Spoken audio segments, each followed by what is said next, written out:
నా పెళ్లి ముందు వరకైతే కూరగాయలు గానీ, ఆకుకూరలు గానీ తినాలంటే చాలా ఇబ్బందిగా ఉండేది. ఎందుకంటే ఇవన్నీ మా పొలంలోనే మాకు దొరుకుతాయి అందుకోసమే. ఇంకా ఇవొచ్చేసి చెమ్మకాయలండి. మనకిక్కడ మార్కెట్‌లో గూడా కనిపించవు. తర్వాతొచ్చేసి ఆనపకాయలు, ఇంకా నాటు రకమండి. తర్వాతొచ్చేసి ఇంకా ఇవి షుగర్ వంకాయలు, కొన్ని చిక్కుడుకాయలు, తెల్ల వంకాయలు గూడా ఉన్నాయి. తర్వాతొచ్చేసి ఇవి ముళ్ళ వంకాయలండి.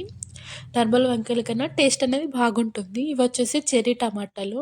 రసం గూడా పెట్టుకోవచ్చు వీటితో.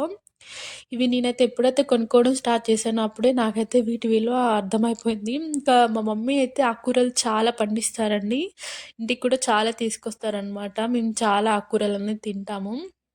ఇవన్నీ కొంచెం నేచురల్ వేలో పండిస్తారు.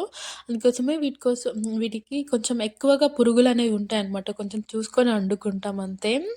ఇవన్నీ నాటు రకమండి. వీటికి ఎట్లాంటి మందులు గూడా కొట్టలేదు. అసలు టేస్ట్ అయితే అప్పటికప్పటికి వండుకుంటాం కాబట్టి చాలా బావుంటుంది.